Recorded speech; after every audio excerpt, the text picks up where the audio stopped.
Ang premium pay ay tumutukoy sa karagdagang bayad para sa trabahong ginawa sa loob ng 8 oras sa araw ng pahinga o mga espesyal na araw. Sino ang may saklaw? Ang benepisyong ito ay para sa lahat ng empleyado maliban sa mga sumusunod. Number 1. Mga empleyado ng gobyerno. Number 2. Mga managerial o tagapamahala na empleyado. Number 3. Mga opisyal o miyembro ng managerial staff. Number 4. Kasambahay at mga taong nasa personal na serbisyo ng ibang tao. Number 5. Mga manggagawang binabayaran ayon sa resulta ng kanilang trabaho. Number 6. Mga field personnel o manggagawang nasa labas ng opisina o lugar ng trabaho. Narito ang mga karaniwang special non-working days. Kung may trabaho sa isang special working day, ang empleyado ay tatanggap ng kanyang karaniwang sahod lamang. Magkano ang premium pay?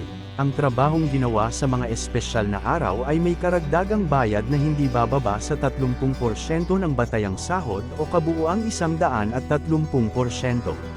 Kung ang empleyado ay nagtrabaho sa isang espesyal na araw na sabay ng rest day, siya ay may karagdagang bayad na hindi bababa sa 50% ng batayang sahod o kabuuang 150%.